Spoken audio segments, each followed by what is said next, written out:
Let the meeting be in order. Guests, take your seat.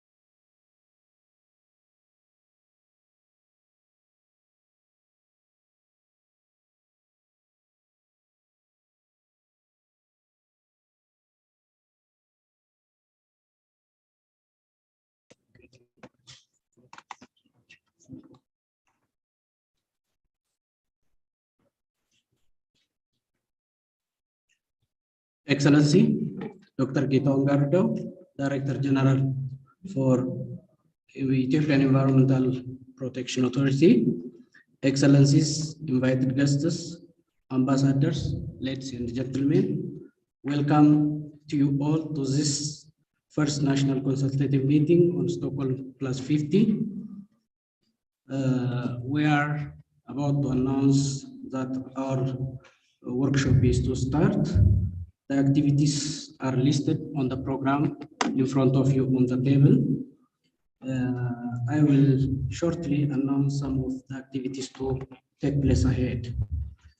Both welcoming speech and opening speech will be delivered by His Excellency Dr. Gitaon, followed by a keynote speech from the Deputy Ambassador of Mission of the Embassy of Sweden, and another keynote speech by Ms. Warknesh Lukunen on the behalf of the Regional Coordinator for the UN.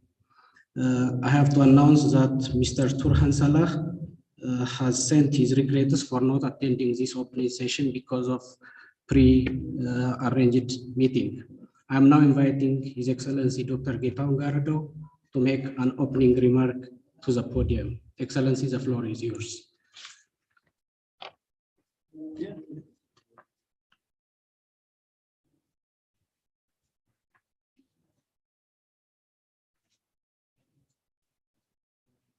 Good morning.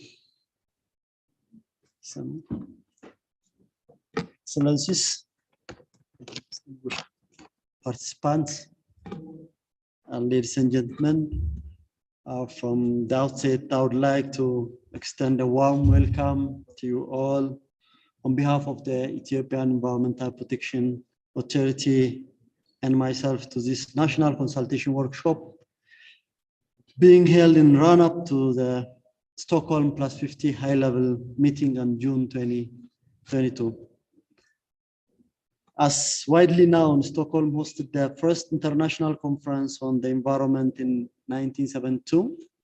The conference outcomes, notably the Stockholm Declaration with its 26 principles and establishment of the United Nations Environmental Program, have placed environmental concerns to the forefront of international agendas. 50 years later, global leaders, environment ministers, experts, and non-state actors will convene in Stockholm to reflect on the 50-year journey under the theme Stockholm Plus 50, a healthy planet for prosperity of all, our responsibility, our opportunity. The Stockholm Plus 50 high-level meeting is expected to provide leaders with an opportunity to reflect on and draw lessons from 50 years of multilateral environmental actions in order to take the bold and urgent actions necessary to secure a better future on a healthy planet by tackling the Earth's triple planetary crisis of pollution, climate change, and biodiversity loss. Additionally, the event will act as catalyst for accelerating the implementation of the United Nations Decade of Action to achieve the Sustainable Development Goals, including the Paris Agreement and the post-2020 Global Biodiversity Framework. In the run-up to June's Stockholm Plus 50 conference, 58 countries were chosen to host national consultations on 3 global leadership dialogue. Ethiopia is proud to have been chosen to host a series of national dialogues Excellencies, distinguished participants, ladies and gentlemen. Ethiopia is severely impacted by a range of environmental issues, including land degradation, pollution, climate change, as well as biodiversity loss. In response to this vulnerability, Ethiopia has developed a variety of environmental policies, strategies, and programs over the last several years to address these multifaceted environmental problems, including the environment policy, the CRG strategy, the National Adaptation Plan, the National Biodiversity Strategy and Action Plan, and the National RED Plus Strategy, the National Forest Sector Development Program. These policy frameworks acknowledge that environmental and climate change concerns influence all sectors of economy and hence provide a legal foundation for mainstreaming and integrating environmental and climate change issues into relevant sector government plans and structures. Similarly, environmental and ecological sustainability as well as climate resilience are fundamental pillars of the country's current 10 years development plan and revised nationally determined contribution. Ethiopia has also ratified the Basel, Rotterdam, and Stockholm Convention on Hazardous Waste and Chemicals, the Vienna Convention on the Ozone Layers, the United Nations Framework Convention on Climate Change, the United Nations Convention on Biological Diversity, and the United Nations Conventions to combat desertification. Additionally, appropriate practical experience can be built upon to address these multifaceted environmental problems. Ethiopia has developed and is implementing a number of multi-year and multi-sectoral national initiatives, such as Sustainable Land Management Initiative, aimed at alleviating rural poverty through restoration, maintenance, and enhancement of Ethiopia's natural ecosystem resources, productive capacity, protective functions, and biodiversity. Additionally, the Green Legacy Initiative, which our Prime Minister started in 2019, with the goal of planting 20 billion tree seedlings by 2020, is worth mentioning in this respect. Today's session marks the start of the first round of national consultations in run-up to the Stockholm +50. As such, over the next 2 days, we will share our perspectives on 4 key thematic areas. First, nature-based solution for reducing vulnerability, ensuring food security, and building resilience. Second, environmental pollution and Ethiopia's response. Third, policies, institutions, and legal framework supporting environmental sustainability. And fourth, knowledge management and communications. These national consultations will contribute and shape the global synthesis report that will be discussed at the June Stockholm +50 high-level conference.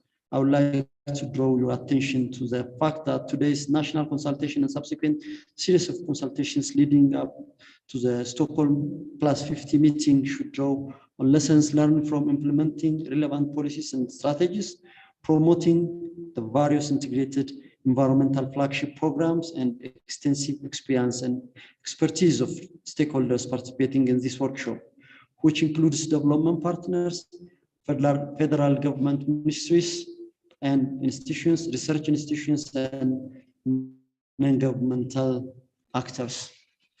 In this, my admirant believe that our policy framework and prior experience would significantly inform the Stockholm +50 dialogue.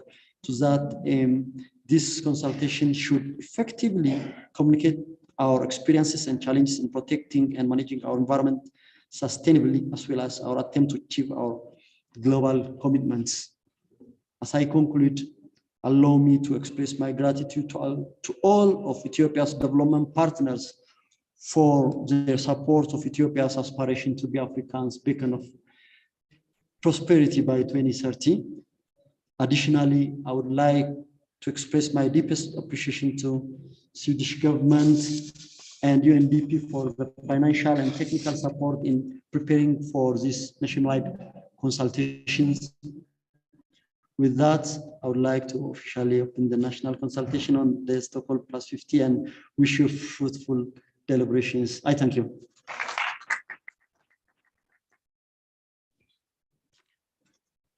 Thank you, Excellency, for the descriptive opening remarks you have delivered. Thank you indeed. This is time for Ambassador Stefan Roff, who is the Deputy Head of Mission to the Embassy of Sweden in Ethiopia, to deliver a keynote speech. Ambassador.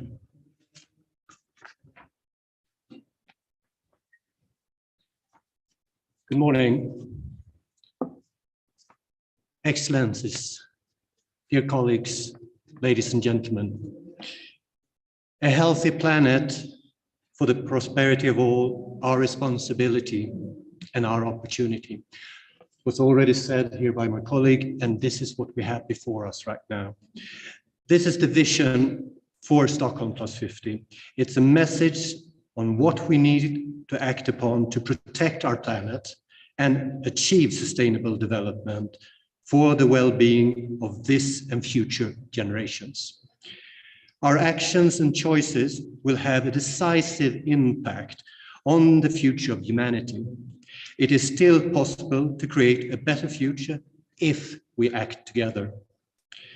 50 years after the landmark 1972 UN Conference on the Human Environment in Stockholm, the first UN conference about the environment, we once again invite the world to consider the pathway to a truly sustainable future, offering a space for deep reflection and an opportunity for member states and leaders from all parts of the society to advance actions to close the implementation gap of commitments made, to put science at the center of our actions, and to show that we will act in solidarity with those that often have contributed the least to the problems, but are hardest hit by the consequences.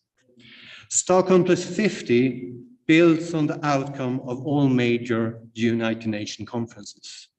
Let us use this opportunity to identify successful methods to advance innovative and scalable recommendations that can translate commitment into common actions. Together, we can show that investing in the planet means investing in people.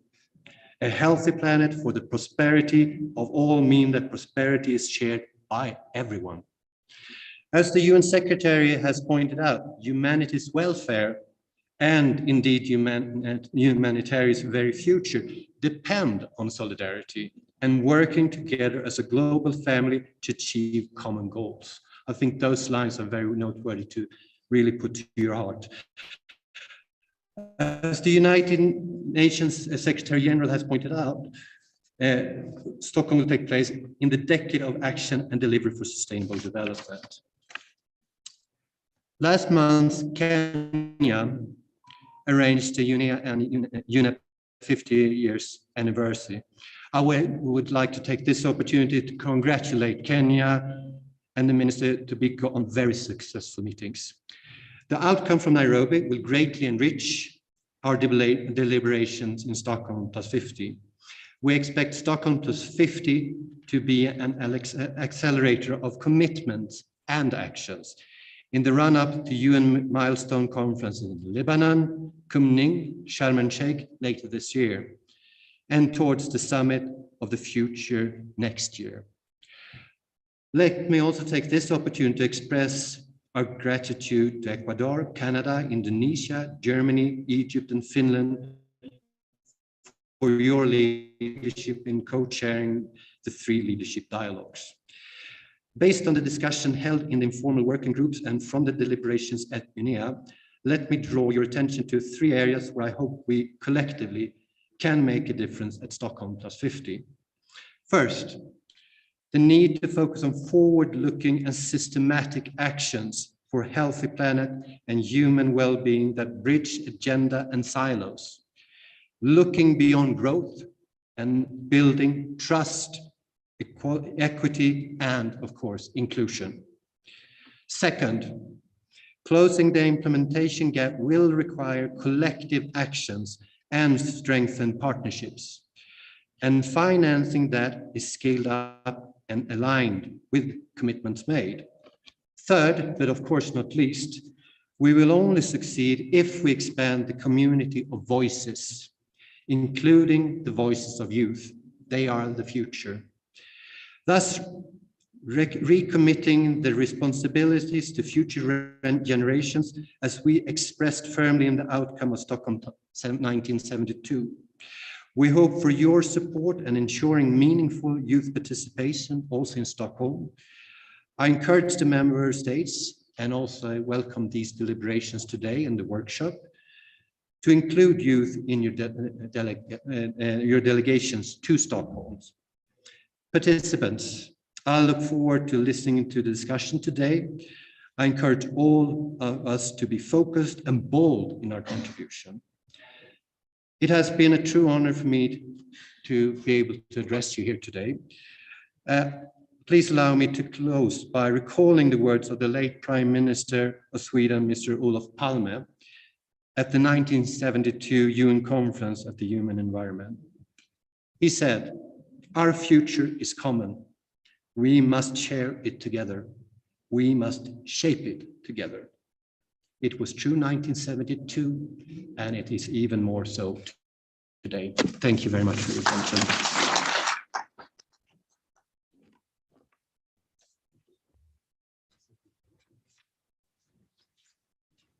Thank you, Ambassador, and thank you, the government of Sweden, for hosting the first World Environment Assembly 50 years before, and that you are going to host the 15 years anniversary ahead of us in June. Thank you once again. I'm now inviting Ms. Worknesh McConnell to make a keynote speech on the behalf of UN Regional Coordinator Office, please.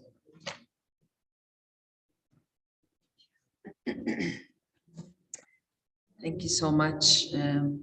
It's my pleasure to stand here on behalf of the resident coordinator, Dr.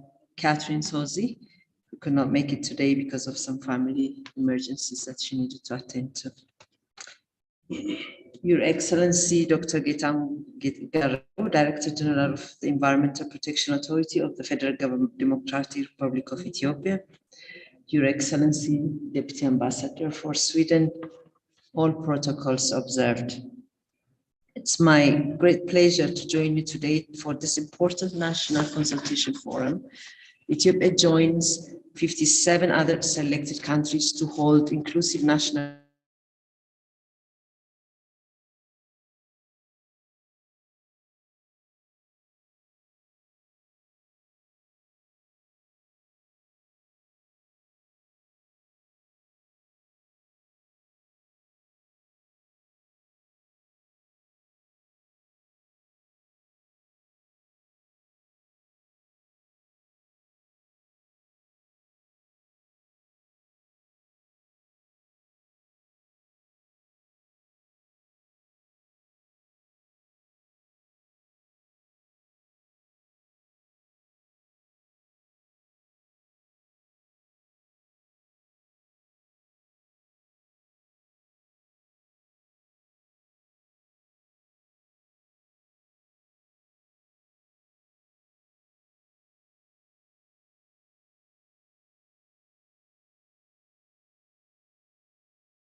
start of a dialogue between industrialized and developing countries on the link between economic growth, pollution, and the well-being of people around the world. The Stockholm Plus 50 conference is designed to help bring the focus on accelerating the implementation of sustainable development goals during the decade of action, including through a sustainable recovery from the COVID-19 pandemic. We believe that our engagement in these national consultations is a global recognition of UN's ongoing partnership and work to support countries to tackle environmental issues, the impact of pollution on NDCs, and helping them meet sustainable development goals. Excellencies, ladies and gentlemen, before I end my brief remarks, let me warmly thank the Federal Government Environmental Protection Agency for diligently working with the UN system to prepare for Ethiopian national consultation. We also thank UNDP for its direct technical and financial support to this process. The Environmental Protection Agency played a key role in understanding stakeholder mapping, conducting studies, and facilitating consultations around the four prioritized national and sector teams, in addition to the 3 global leadership teams. Let me assure you that the UN will continue to support throughout the national consultation process and the post-consultation follow-ups. I wish you all a very fruitful consultation meeting. Thank you for your time. Thanks a lot.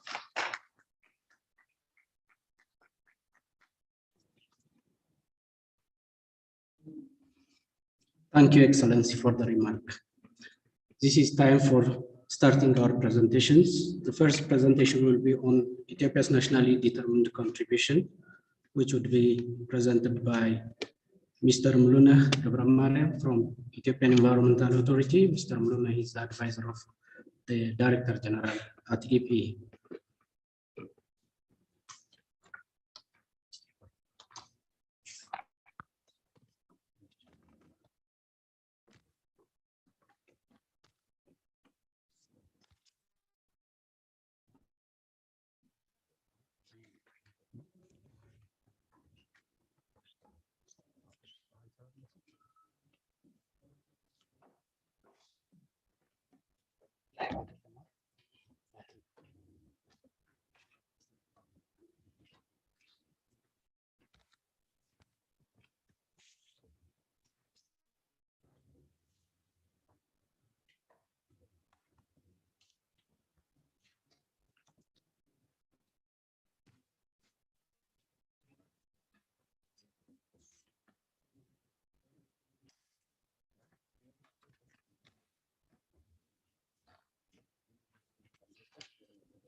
Makes sense. Yeah.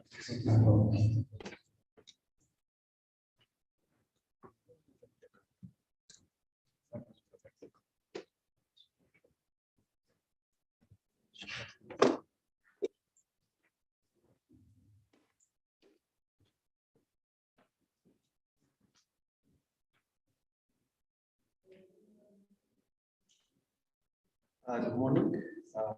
Thank you very much. Honored to be part of this national consultation on Stockholm Plus 50. So I will be presenting on Ethiopia's climate compatible development journey with a specific focus on Ethiopia's updated NDC. So I took the privilege of modifying my title from National Intermediate Contribution to Ethiopia's climate compatible development journey. This is the outline of my presentation. Briefly, I will walk you through the international climate change region. Then I will talk about Ethiopia's vulnerability to climate change and its response. And then I will briefly touch upon climate change policy landscape of Ethiopia. And then I will talk about key achievements, what the country has achieved since the launch of the CRT strategy back in 2011. And then finally, Ethiopia's NDC and key features. So this is a snapshot of my presentation.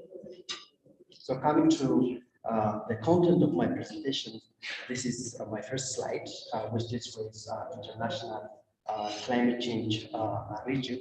And this slide, I have tried to just show you the trajectory of international climate change region. As you can see, back in the 1970s, climate change was emerged as one of the most common concern of humankind. And this leads to 1988, the establishment of International Panel on Climate Change as authoritative body to address the impacts of climate change across the world. Similarly, in the same year, in 1988, United Nations General Assembly, OGA, for the first time, labeled climate change as a common concern of humankind. So this is another very important milestone we need to bear in mind about the historical trajectory of international climate change regions. And then in 1990, for the first time, international panel on climate change produced its first report, AR1, and this report really indicated that human beings are the primary factor for climate change. So we need to take collective action if we have to mitigate the impacts of climate change. In the same year, in 1990, the United Nations General Assembly adopted a resolution 45/220, which established an intergovernmental negotiating committee. And this committee is primarily mandated to come up with an entity that will handle, that will address the impacts of climate change across the globe. The negotiation has been carried out until 1992, which was a year Rio de Janeiro hosted one of the most important conferences called the United Nations Conference on Environment and Development back in June 1992. So this was a very important milestone, the Rio Conference, because it established what we call the United Nations Framework Convention on Climate Change to address the impacts of climate change in a very unified manner across the world. After the establishment of the United Nations Convention Framework on Climate Change in 1994, there has been a lot of efforts to make sure that the world mitigates the impact of climate change collectively. For instance, we have the Kyoto Protocol, which was negotiated back in 1997. After the Kyoto Protocol, we have the Paris Agreement, which was negotiated back in 2015.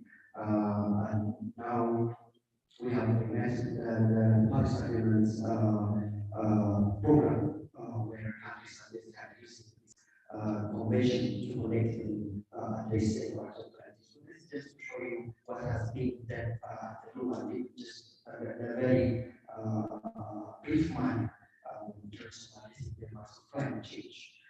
Coming to Ethiopia, the coming few slides I'm going to talk about everything what the country has done in order to mitigate the impact of climate change. As a background, I have two slides.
In Ethiopia.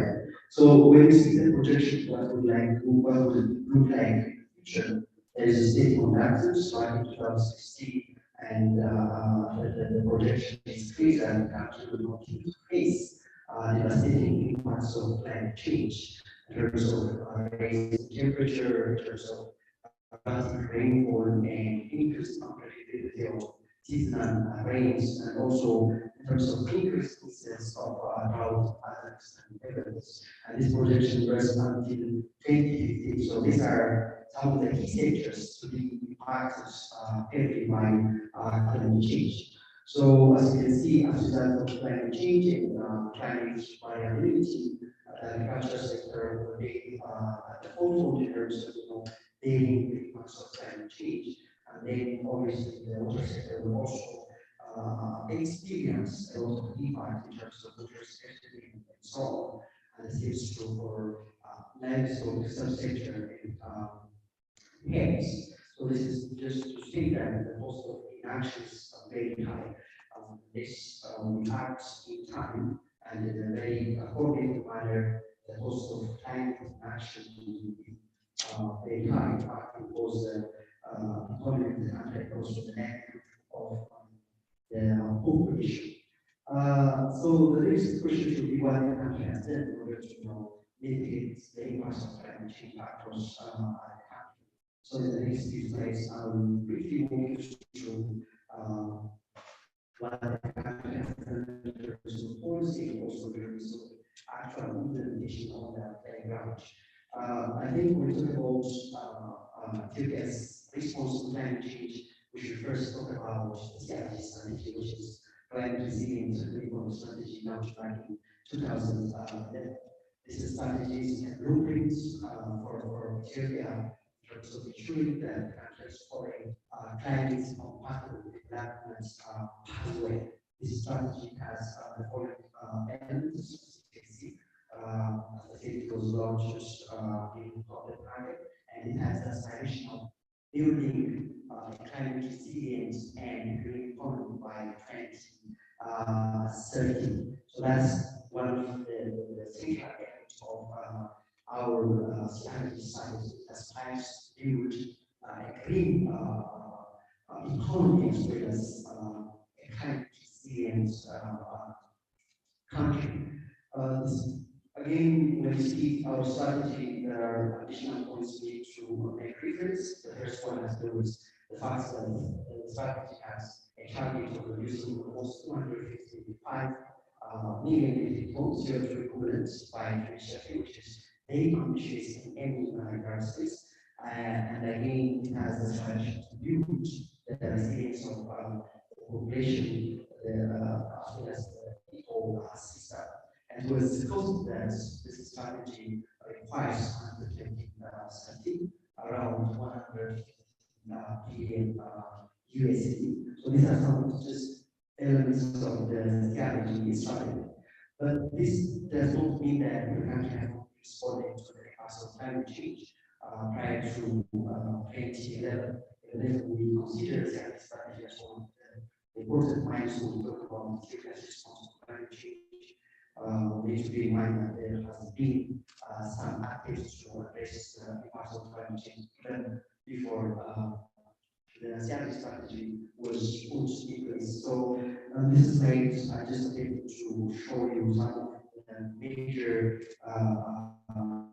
milestones that were undertaken before 2011. So accordingly, we have, for instance, 2001, where the country produces national competition to the Union Sea.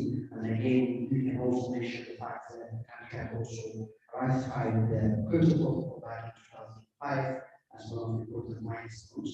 And then in 2007, we have also put in place what we call national for action as part of building adaptive resilience capacity of our economy, ecosystem, and also society. Again, in 2008, we have also introduced what we call the Ethiopian program of adaptation on climate change. This is another very important program with 20 adaptation options in order to ensure that we have adaptive capacity to climate change. And then back in 2010, we have also introduced what we call NAMA. This is National Competition Action. So you can see that there was important kind of effort to give a response to the impact of climate change even before 2011 or before the launch of the CRG strategy. And then after the CRG strategy was mentioned, there are also vital efforts to make sure that we have adaptive capacity. In fact, the first important measure was the introduction of various climate resilience strategies across sectors, because our CRG strategy was a mitigation of its huge emphasis to the mitigation interventions. We were forced to introduce various sectoral climate resilience strategies. Accordingly, for instance, we have CR strategies for agriculture and forestry in 2015. We have also introduced CR strategy for water and energy, and then also for transport and delegated for urban sector. So this is the first important milestone in the aftermath of this strategy. And again, in 2015, we have also completed this international contribution, which is a very important milestone. Your international or global commitments and our INDC's primarily based on CRT strategy. Just two some important topics of the CRT strategy incorporated into our INDC. And again, another very important milestone that has started in 2015 has to do with the mainstreaming of the CRT strategy into our national development plan, which is closing transformation plan back in 2015. So that was a very important milestone for education about Ethiopia's climate change response. Apart from mainstreaming our CRT strategy into the National Development Plan, we have also put in place additional strategies and also programs. For instance, RAID was introduced, RAID strategy was introduced back in 2016, and again, our National Transition Plan was introduced in 2017. Again, back in 2018, National Process Development Program was introduced in 2018 as a stage. Now, last year was now in 2021, we have also incorporated our CRT strategy into the case development plan. Since then, did our in this, which they want to milestone Ethiopia's response to climate change. So I think it's important to ask or interrogate what are the key achievements of Ethiopia's strategy condition for instance. So in this regard, I just want to pinpoint some key achievements the country has then under strategy implementation. So I'm not going to talk about each sector in terms of achievements, but I will prefer to present what in terms of, it will be good to talk about in terms of climate investments, what the country has invested since the launch of the strategy started. So I will be presenting next the maximum 3 slides to show you that what the country has achieved under the strategy. And this slide, you see that the country between this is based on the strategy systems, process systems, and back in 2011, 2009 is record. According to this assessment, the country has 600 billion between the long-term strategy and that was clear when the assessment was actually there. So this is very huge, and we have to keep in mind that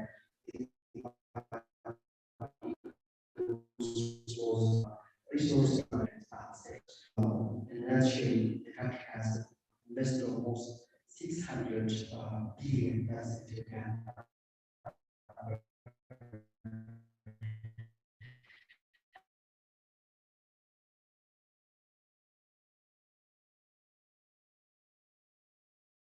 And as you can see from the 2018, so approved by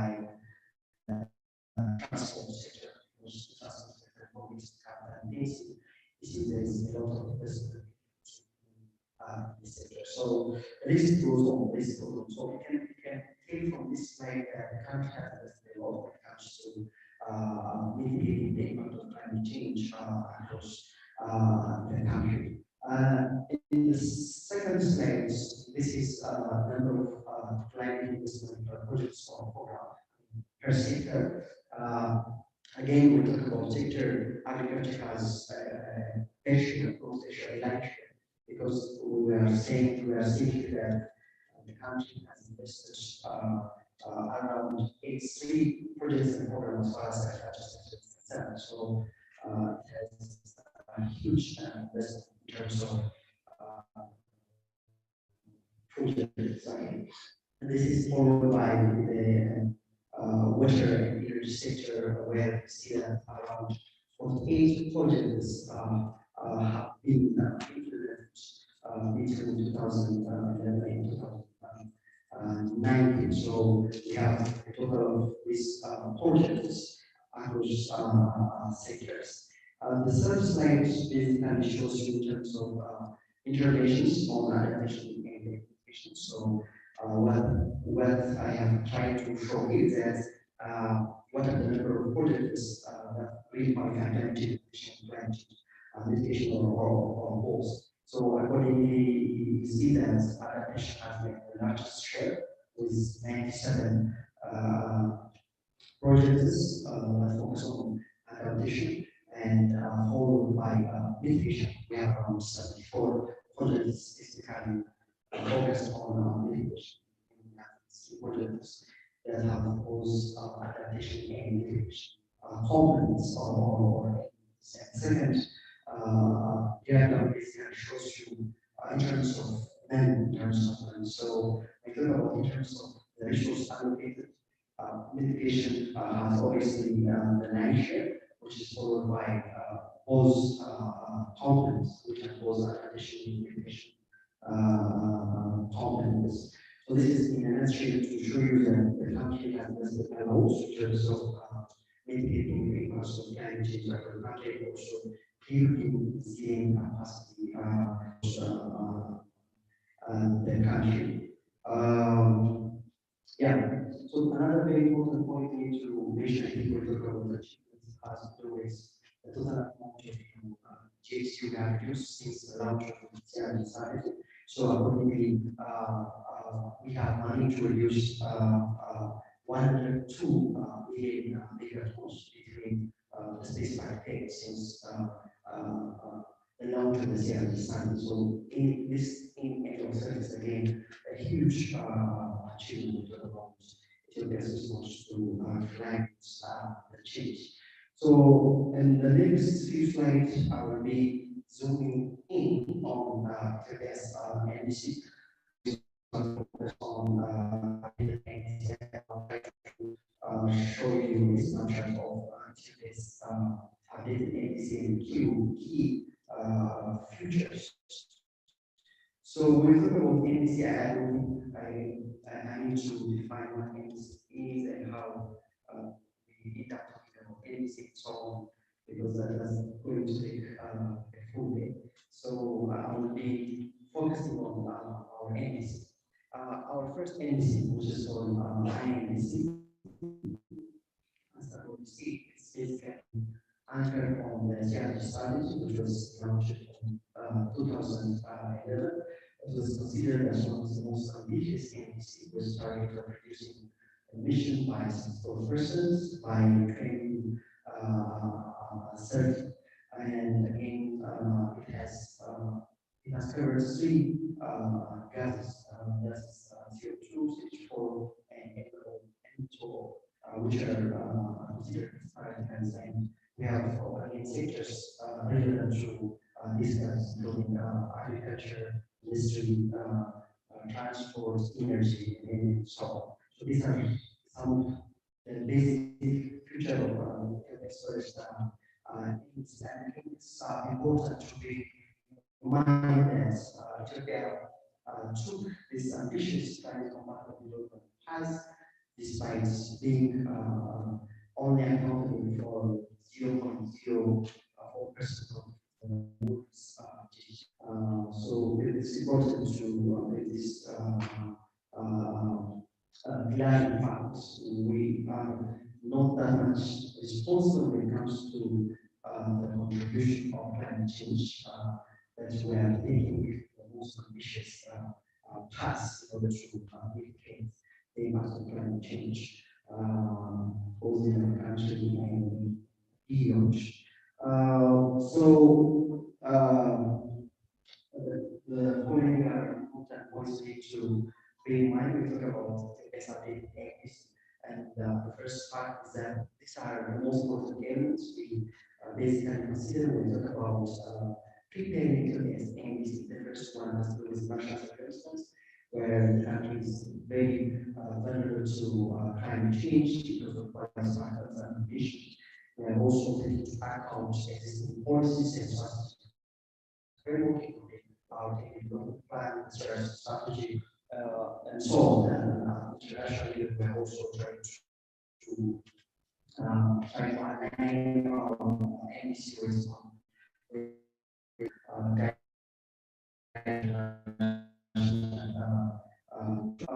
when you see the major components, for instance, the contribution of mitigation is still here.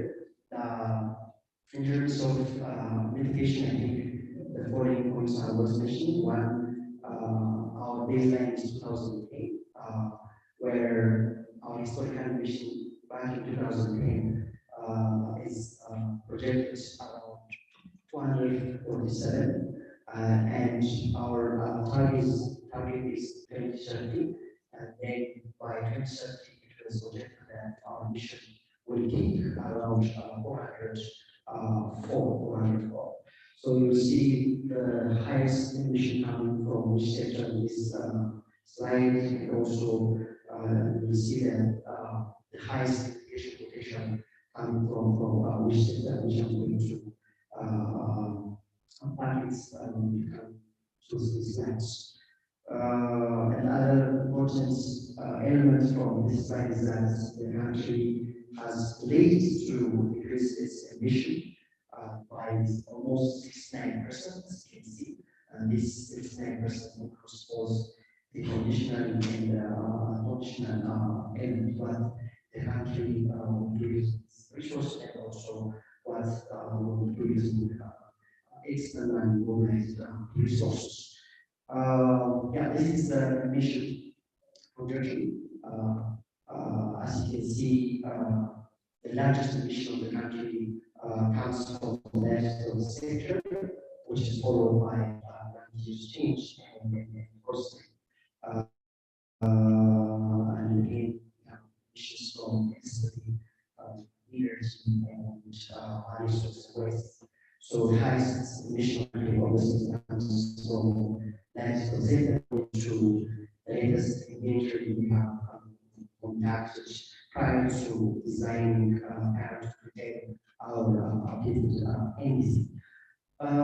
Yeah, there's an conditional sales already pushed forward, and I think we need to comment on those components. And the second is having the latest indication of the country by sector in conditionality. So accordingly, the largest limitation potential derives from land use change in the sector with 240 potential, which is followed by livestock sector. So you see that the country tends to reduce its emission by 207. Yeah, this is emission potential and by sector emissions. So it would be also good to highlight what are the major policy interventions or country between now and 2030 because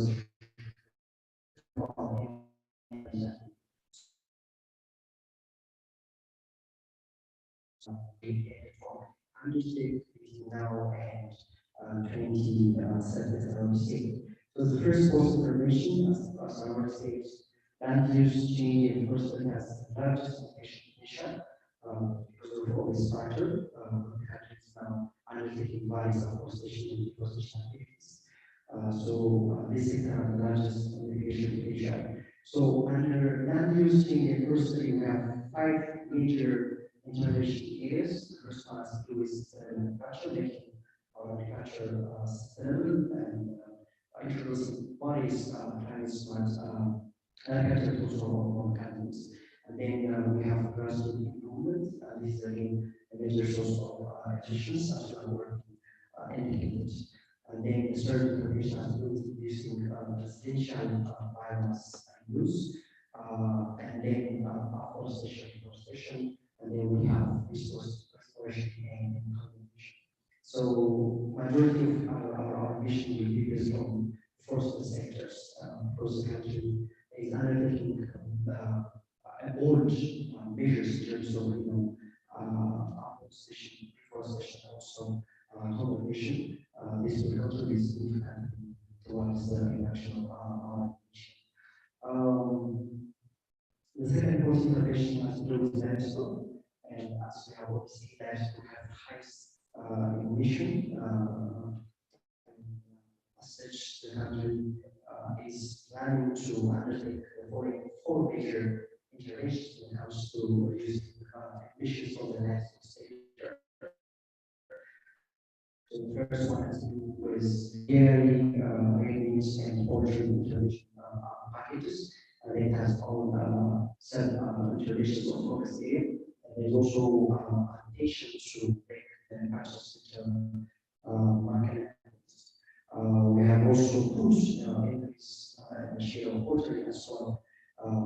Major intervention areas as well as this guys for subsectors. And then finally, oilseed feed.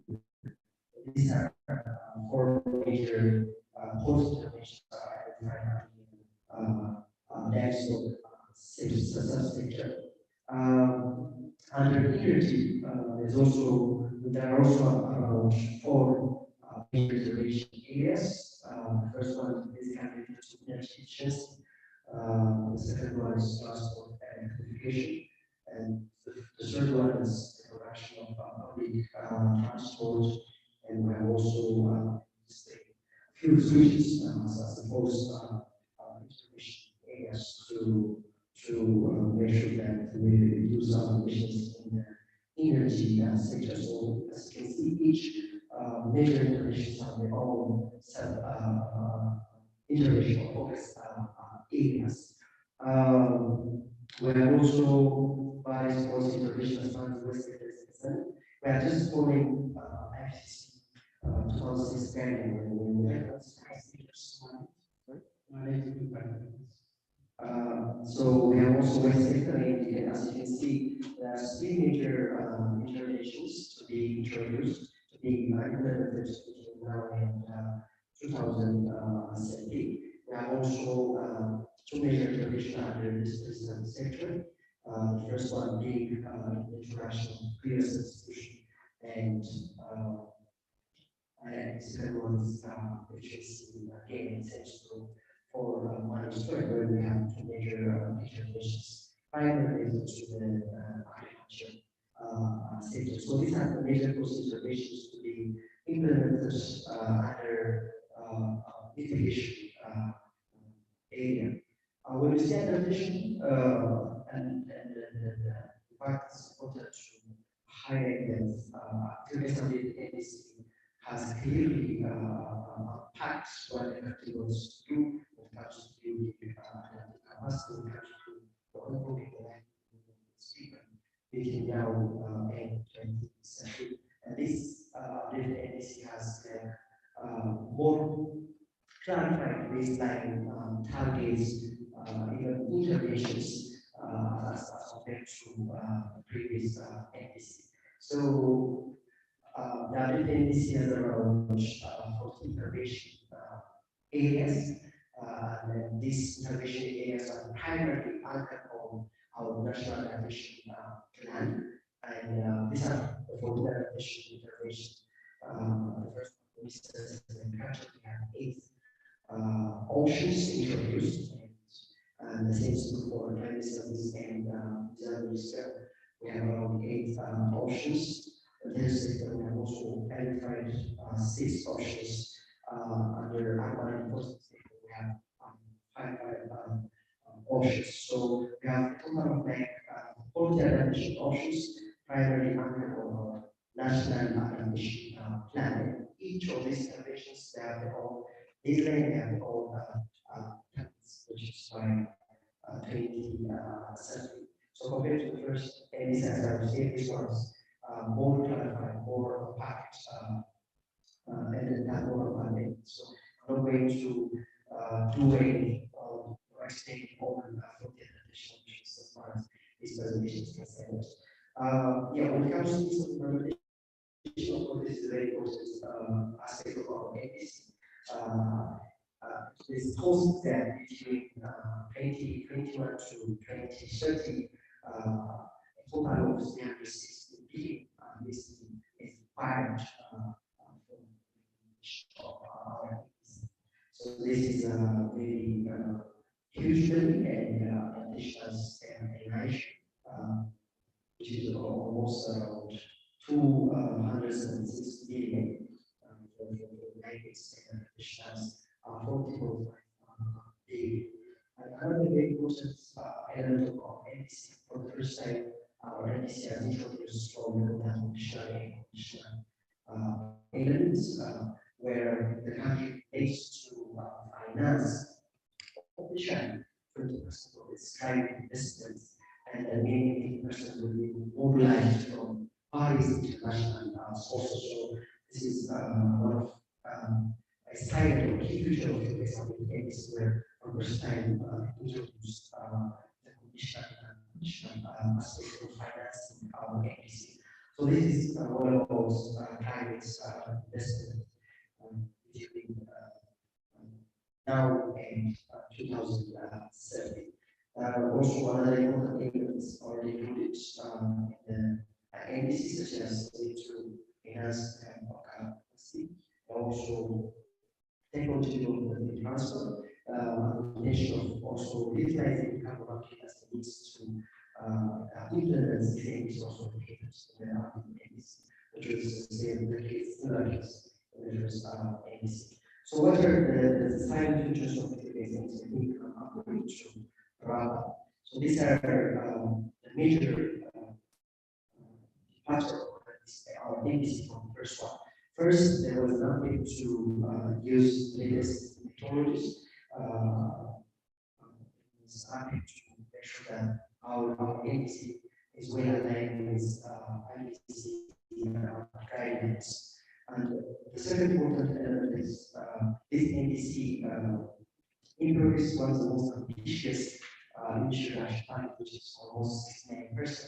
So accordingly, I think we are several force even for the moment in terms of initial target. So the introduced one of the most ambitious initial target. And then we have also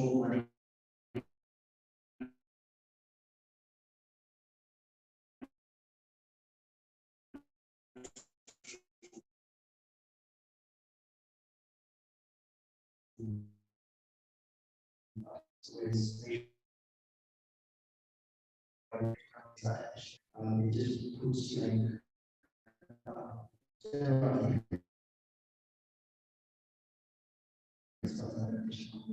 okay.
Apart from this implementation, we are also working on how the long-term food security. As per the vice president, countries are expected to complete their long-term strategy, which is meets century targets of the best also. In the process of designing this long-term strategy with the support of FPD and also GGI, we hope that this has to be completed based on confidence the implementation of NDC until 2030. So this is what I can say, the major effect of the challenges and so on the implementation of this NDC or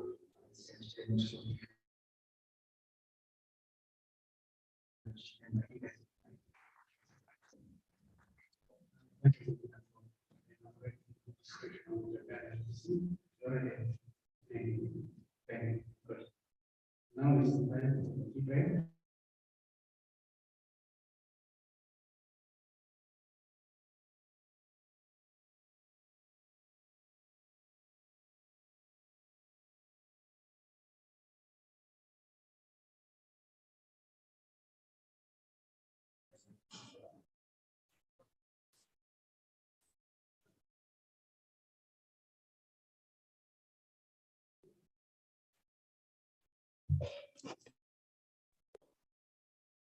Hello, Martha. Hello, everybody. We're out for coffee. Anyone there?